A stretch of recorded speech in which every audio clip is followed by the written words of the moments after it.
The Selfish Path to Romance. Download Chapter 1 for free at drkenner.com and at amazon.com. Rachel, you're dealing with an abusive situation? Yes, ma'am. Yeah, what's going on? Well, me and my husband separated 6 months ago, and the first couple months we'd still talk. We'd even sleep together, and the past month we live in separate houses. He's been being very, very, very mean, sending me emails, just basically calling me all kinds of names and talking about my looks. Yeah. Always saying things like, "Oh, you're a sociopath, you're bipolar," and because I have a pretty bad temper, and I'm a really emotional person, and I've been to 2 therapists and to my family doctor, and because for a little while there, I thought that something maybe was wrong with me. Yeah. I have all these tests done and evaluations, and nothing's wrong. And nothing's wrong. Well, they gave me antidepressants. Okay, and what do they think is the trigger for your anger? Well, right now the stress of the divorce, I guess. And so you weren't an angry person your whole life? No, ma'am. Okay, so it's just during this period. And you're... Well, it started getting bad after, my kids were born. Things got really tough. Oh, say that again. I didn't catch that. Well, things started getting tough after our kids were born. And how old are they now? 2 and 1. Oh, our son was 2 months old whenever we got pregnant with our daughter. Yeah. So you had them real close together. Mm-hmm. So the problem you're dealing with now is you went ahead and you separated. You're planning to divorce, I assume, or no? Mm-hmm. And he's just being very mean to you. You kept a connection after you separated. You still had sex with him. I've been trying to get him home. So, and he's just, I guess I'm being too pushy, and he's pushed me away, and I don't know what to do anymore. Yeah, what are the tears? Let him go, or... Yeah, tell me, what are the tears? What are the tears about? I just miss him. You miss him? He hates me. And what do you think he hates about you? I don't know.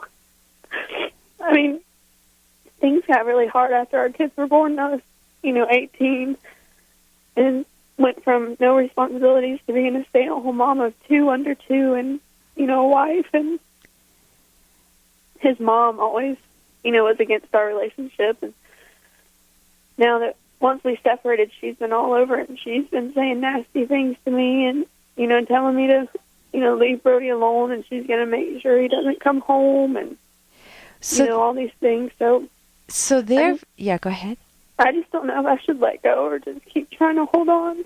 It sounds like it's excruciatingly painful, like you're going through too many stressors at once. You're on super overload with the kids, with you. How old are you? I'm 21. You're 21, but you got married when you were 18, is that it? Or you had your first child? 19. 19?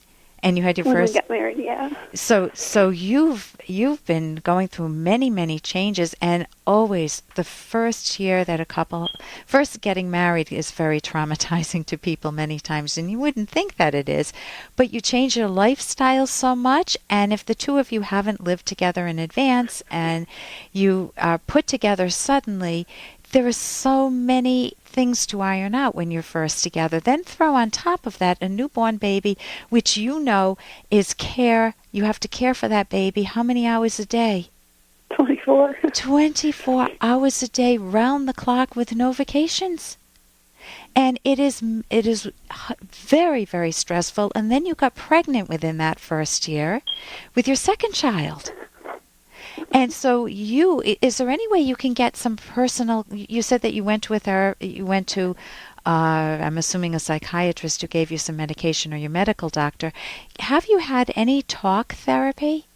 No, ma'am. Oh, I would encourage that. Is it possible for you to get it? You may not be able to afford it, but maybe there are some sliding scales or some teaching universities near you where you could go to a clinic? Yeah, I've been looking around. I think I might be able to get some help through my church. So. Oh, try to get some support. Try to get some help. You can also go to a website. You can either link to it from mine. Mine is drkenner.com, drkenner.com, or you can go to the academyofct.org. That's the cognitive therapist. Meanwhile, here's the problem that I hear. You've got... Hey, I got to interrupt this because we've got to pay some bills. 30 seconds, that's it. A very quick ad, and then Ellen will be back. Romance. I wish I knew more about what girls want from a relationship. Boy, I wish I knew more about what I want. Where's that ad I saw? Here it is. The Selfish Path to Romance, a serious romance guidebook. Download Chapter 1 for free at selfishromance.com and buy it at amazon.com. The Selfish Path to Romance.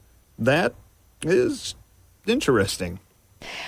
Meanwhile, here's the problem that I hear. You've got many, many stressors, and you're saying that he's emotionally abusive. He's pushing you away.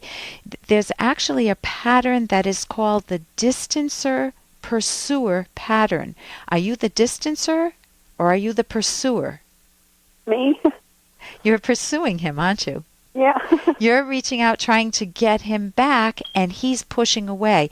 The more the pursuer tries to trap the other person or tries to guilt the other person into coming back or tries to even love them, just tell them how much they love them, please come back, the more that a distancer will distance themselves. So you're in a pattern that you want to break.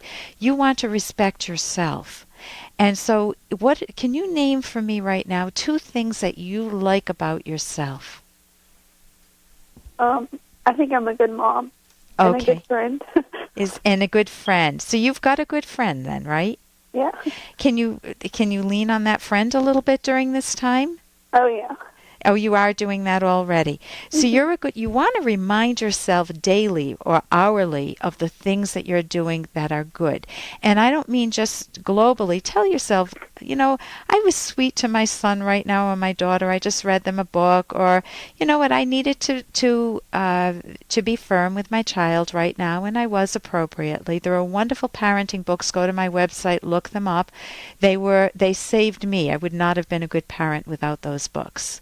The parenting books, they're by Faber and Maslish.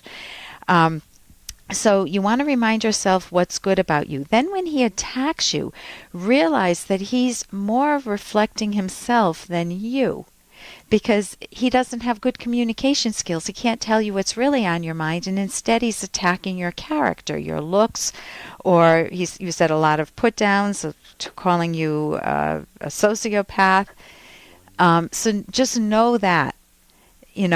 Because I'm assuming none of those labels apply, otherwise you wouldn't be calling me. Right? So you can even write down the labels he calls you and rip them up in front of your friend, or have a fun time ripping them up. Just don't let those labels stick.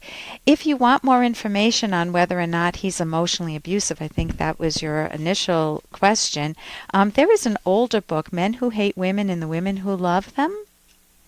And it's by Susan Forward, and that may help you also, because she gives a list of questions of, is he devaluing you, is he threatening you, is he yelling at you, and you can look at those. But it sounds like he's distancing you right now, so I wish you a lot of success. I would get some therapy for yourself. For more Dr. Kenner podcast, go to drkenner.com and please listen to this ad. Here's an excerpt from The Selfish Path to Romance by clinical psychologist Dr. Ellen Kenner. Sometimes chronic conflicts over small issues, cleaning up the den, spending too much time on the computer with friends, is camouflaging a much deeper conflict that both partners are afraid to address. For example, lack of a satisfying emotional or sexual connection.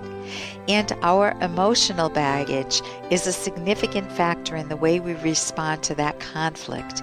Each of us grew up having different life experiences, different ground rules in our families' homes, different ways of managing friendships, different relationship histories, different ways of approaching work and romance. We each have an encyclopedic store of experiences, and we have drawn conclusions about the world and ourselves and how we think things ought to be.